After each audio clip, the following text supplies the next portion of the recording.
ಕಷ್ಟಕ್ಕೆ ಕರಿಬೇಡಿ ಊಟಕ್ಕೆ ಮರಿಬೇಡಿ ಅನ್ನುವಂತಿದೆ ಜಿಬಿಎ ಮತ್ತು ಘನತ್ಯಾಜ್ಯ ನಿರ್ವಹಣಾ ಸಂಸ್ಥೆ ಮನಸ್ಥಿತಿ. ಕಸ ಸಂಗ್ರಹಿಸಲು ಇಲ್ಲದ ಕಾನೂನು ಮಾಡಿದ್ರಿಂದ ಅಪಾರ್ಟ್ಮೆಂಟ್ ನಿವಾಸಿಗಳಿಗೆ ಹೊಸ ತಲೆನೋವು ಶುರುವಾಗಿದೆ. ಪ್ರಾಪರ್ಟಿ ಟ್ಯಾಕ್ಸ್ ಕಟ್ಟೋದಕ್ಕೂ ಕಸದ ಲೆಕ್ಕ ಕೊಡ್ಲೇಬೇಕಂತೆ. ಅಧಿಕಾರಿಗಳ ಎಡವಟ್ಟು, ಅಪಾರ್ಟ್ಮೆಂಟ್ ನಿವಾಸಿಗಳಿಗೆ ಇಕ್ಕಟ್ಟು. ದಿನಕ್ಕೊಂದು ಕಾನೂನು, ಕ್ಷಣಕ್ಕೊಂದು ನಿಯಮ. ಆನ್ಲೈನ್ ಪ್ರಾಪರ್ಟಿ ತೆರಿಗೆ ಕಟ್ಟೋರ್ಗೆ ಇನ್ನಿಲ್ಲದ ಪೀಕಲಾಟ ಶುರುವಾಗಿದೆ. ಜಿಬಿಎ ಮತ್ತು ಘನತ್ಯಾಜ್ಯ ನಿರ್ವಹಣಾ ಸಂಸ್ಥೆ ಅಧಿಕಾರಿಗಳ ಎಡವಟ್ಟಿಂದಾಗಿ ಅಪಾರ್ಟ್ಮೆಂಟ್ ನಿವಾಸಿಗಳು ಆಕ್ರೋಶ ಹೊರಹಾಕ್ತಿದ್ದಾರೆ.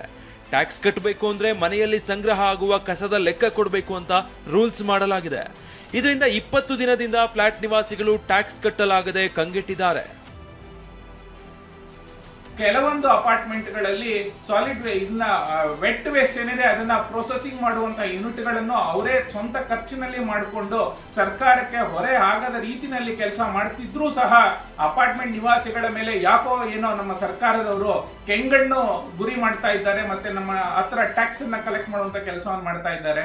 ನಾವು SWM ಝೋನಲ್ ಆಫೀಸರ್ ನ ಕಾಂಟ್ಯಾಕ್ಟ್ ಮಾಡಿದಾಗ ಯಾವ ಅಪಾರ್ಟ್ಮೆಂಟ್ ಅಸೋಸಿಯೇಷನ್ ರಿಜಿಸ್ಟ್ರೇಷನ್ ಆಗಿರಲ್ಲ ಆ ಅಪಾರ್ಟ್ಮೆಂಟ್ ನಮ್ಮ ಸುಬರ್ದಿಗೆ ಬರೋದಿಲ್ಲ ಅಂತ ಹೇಳಿ. ಒಂದು ಅಪಾರ್ಟ್ಮೆಂಟ್ ನಲ್ಲಿ ನಿತ್ಯ 100 ಕೆಜಿ ಮೇಲೆ ಕಸ ಇದ್ರೆ ಜಿಬಿಎ ಅದನ್ನ ಸಂಗ್ರಹಿಸಲ್ಲ. 100 ಕೆಜಿ ಮೀರುವ ಕಸದ ವಿಲೇವಾರಿ ಮಾಡಬೇಕು ಅಂದ್ರೆ ಖಾಸಗಿಯವರಿಗೆ ನೀಡಬೇಕು. ಇನ್ನು ಆನ್ಲೈನ್ ನಲ್ಲಿ ಪ್ರಾಪರ್ಟಿ ಟ್ಯಾಕ್ಸ್ ಕಟ್ಟಲು ಕಸದ ಲೆಕ್ಕ ಎಂಟ್ರಿ ಮಾಡಬೇಕು. ಒಣ ಮತ್ತು ಹಸಿ ಕಸದ ಲೆಕ್ಕವನ್ನು ನೀಡಬೇಕು. ಆದ್ರೆ ಫ್ಲಾಟ್ ನಲ್ಲಿ ದಿನಕ್ಕೆ 4 ಕೆಜಿ ಕಸದ ಲೆಕ್ಕ ಕೊಟ್ರೆ ಆ ಮಾಹಿತಿಯೇ ಎಂಟ್ರಿ ಆಗ್ತಿಲ್ಲ. 100 ಕೆಜಿಗೂ ಅಧಿಕ ಅಂತ ದಾಖಲಿಸಿದ್ರೆ ಮಾತ್ರವೇ ಎಂಟ್ರಿ ಆಗ್ತಿದೆ. ಹೀಗಾಗಿ ಇದು ಹಣ ಸುಲಿಗೆ ಮಾಡಲು ಮಾಡಿರುವಂತ ತಂತ್ರ ಅಂತ ಅಪಾರ್ಟ್ಮೆಂಟ್ ನಿವಾಸಿಗಳು ಕಿಡಿಕಾರಿದ್ದಾರೆ. ಯಾವುದೇ ಕಸನ ನಾನು ತೂಕ ಮಾಡುವಂತ ಇಲ್ದಿರ ಇದ್ದಾಗ ಈ ತೂಕನ ನೀವು ಟ್ಯಾಕ್ಸ್ ಪೋರ್ಟಲಲ್ಲಿ ತುಂಬಿಸ್ಬೇಕು, ಭರ್ತಿ ಮಾಡಬೇಕು ಅನ್ನೋ ಒಂದು ಸಮಸ್ಯೆ ಆಗಲಿ, ನಾವು ಇನ್ನ ಹೊಸ ಸಂಸ್ಥೆಗಳ ಜೊತೆ ಇನ್ನ ಹೊಂದಾಣಿಕೆ ಮಾಡುವಂಥದ್ದಾಗಲಿ, ಟೈಅಪ್ ಆಗುವಂಥದ್ದಾಗಲಿ ಇನ್ನ ಪೂರ್ತಿಗೊಳಿಸದಲೇ ಇರೋ ಹಂತದಲ್ಲಿ ಈ ಎರಡನ್ನೂ ಇಂಟ್ರೊಡ್ಯೂಸ್ ಮಾಡಿ ಇವತ್ತು ಅಪಾರ್ಟ್ಮೆಂಟ್ಗಳು ಟ್ಯಾಕ್ಸ್ ಪೇ ಮಾಡಲಿಕ್ಕೆ ಆಗದಲೇ ಇರುವಂತಹ ಸಮಸ್ಯೆ ಬಂದಿದೆ.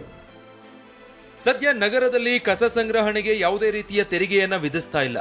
ಆದ್ರೆ ಅಪಾರ್ಟ್ಮೆಂಟ್ನವರ ಬಳಿ ಕಸದ ಲೆಕ್ಕ ಕೇಳ್ತಾ ಇರೋದ್ರಿಂದ ಹತ್ತಾರು ಪ್ರಶ್ನೆ ಎದ್ದಿದೆ. ಶೀಘ್ರವೇ ಕಸಕ್ಕೂ ಟ್ಯಾಕ್ಸ್ ಹಾಕ್ತಾರಾ ಅನ್ನೋ ಸಂಶಯ ಸುಳಿದಿದೆ. ಕಸದ ವಿಚಾರಕ್ಕೆ ಟ್ಯಾಕ್ಸ್ ಕೂಡ ಕಟ್ಟಲಾಗದೆ ಅಪಾರ್ಟ್ಮೆಂಟ್ನವರು ಛೀಮಾರಿ ಹಾಕ್ತಿದ್ದಾರೆ. ಅರುಣ್ ಕುಮಾರ್, TV9 ಬೆಂಗಳೂರು.